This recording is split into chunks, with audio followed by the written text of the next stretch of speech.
Now, this kind of action is only possible if you're inspired by the Quran, as is Salahuddin. The loss of Jerusalem was a bitter defeat for the Christians in Europe, and the fall of the city quickly triggered another crusade to win it back. This Third Crusade, launched in 1189, was led by Richard the Lionhearted, the King of England. Like Saladin, Richard was known for his devotion to his faith and his bravery in battle. The two warriors were worthy opponents. Richard would have heard about Saladin and his reputation even before he set out from his home in Europe to the Holy Land. Saladin had been much praised and feared. Richard's early battles with Saladin's forces led to decisive Christian victories. But taking Jerusalem would prove far more difficult. Saladin's armies were strong, and the open land around the walled city made it difficult to mount an attack. The Muslims and Christians were at a stalemate. On September 2nd, 1192, both sides agreed to a truce. The Third Crusade is a bit of an anticlimax from the Muslim point of view. Saladin failed to remove the Crusaders permanently from Muslim soil. Both Christians and Muslims had fought hard in the name of their holy books. Yet because neither side had won a decisive victory, the battles they had waged for more than 100 years would remain unresolved. And centuries later, those wounds would be reopened by the approaching clash between Islam and modernity. When it came, two Muslim scholars would help lay the groundwork for a new age of Islam, one that would advocate a new view of the Quran and what it says about jihad.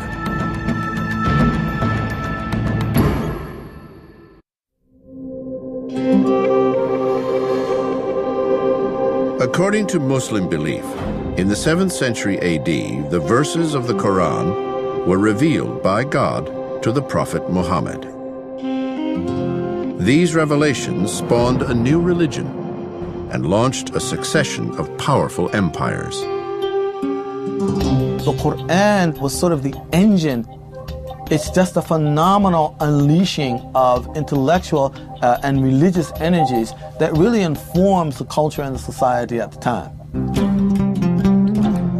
What became known as the Golden Age of Islam lasted hundreds of years, but by the 15th century, the decline had begun.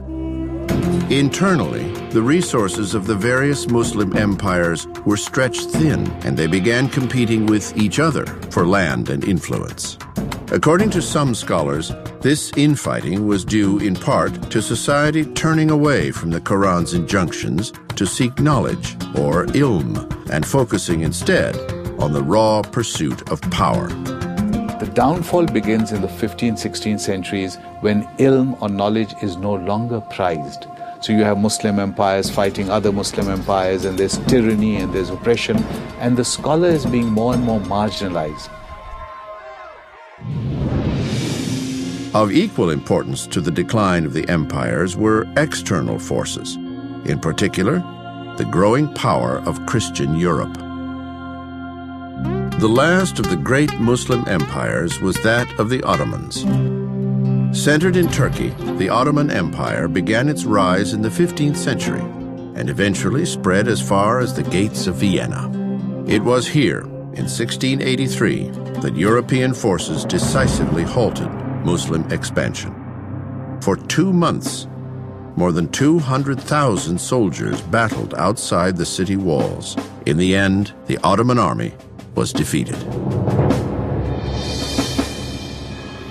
From this point on, Muslim influence lost more and more ground to the powers of Europe. With a central political authority no longer in place, variant interpretations of Islam spread throughout the Muslim world. In response, a movement would arise that sought to restore Islam to its former glory and to a literal reading of the Quran. In the mid-18th century, a scholar named Muhammad ibn Abdul Wahhab lived in the declining Ottoman Empire in what is today Saudi Arabia. He came to believe that Muslims had strayed from the teachings of the Quran, and he advocated a return to what he claimed were the fundamentals of his religion. He saw his society as becoming corrupt, so like, quote, any good revivalist, the notion is, if we're corrupt, it means we've departed from true religion, we need to get back to true religion. And for Muhammad ibn Abdul Wahhab, that meant going right back to the Quran and to the example of the Prophet. Wahhab believed that all non-orthodox interpretations of the Quran should be banned. He called for such things as the stoning of adulterers and the amputation of the hands of thieves, rules spelled out in the Holy Book, though not always applied. The Quranic literalists don't see that this was something that was written in the early medieval period or the late ancient period. It's one thing to have it written in the Quran and another thing to implement it. Wahhab's strict interpretation of the Quran might have remained his own, but for a fateful meeting. In 1744, while traveling across the Arabian Peninsula, Wahhab met a local leader named Muhammad ibn Saud. Saud was an ambitious chieftain bent on unifying all of Arabia. Armed with Wahhab's fundamentalist teachings, Saud believed he could use both a sword of steel and a sword of faith to subdue the peninsula. They actually literally signed a compact. You will be the religious leader and I will be the political leader, and we will try and take the whole peninsula. It would take nearly 2 centuries, but in 1924, descendants of Saud finally conquered Arabia. They now controlled Islam's holiest cities, Mecca and Medina. 8 years later, the modern state of Saudi Arabia was established, and the stringent doctrines of Wahhabism became the law of the kingdom.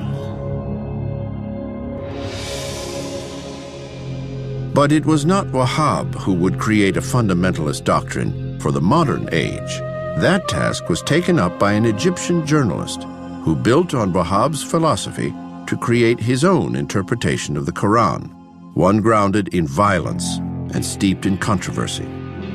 His name, Syed Qutb. 1918, the end of World War I spelled the final collapse of the faltering Ottoman Empire. Across the Middle East, Arab lands were divided up between European colonial powers, which established secular and often oppressive regimes. This was the world in which Syed Qutb, born in Egypt in 1906, grew up. As a young man, Qutb was neither radical nor religious. A journalist and a scholar, his work took him to America in 1948. There, he was shocked by what he saw as a decadent society, and his radicalization began. When he came to the United States, he was largely secular. So I guess one has to believe him that what freaked him out about the United States were 2 things. One was the segregation and the racist laws which were still in force. The second thing was women. He was totally taken aback by the freedom with which women transported themselves. This came as a big shock to him. When Qutb returned to Egypt, he joined the Muslim Brotherhood, a political organization that opposed British colonialism and advocated a return to the time when the Quran was the law of the land.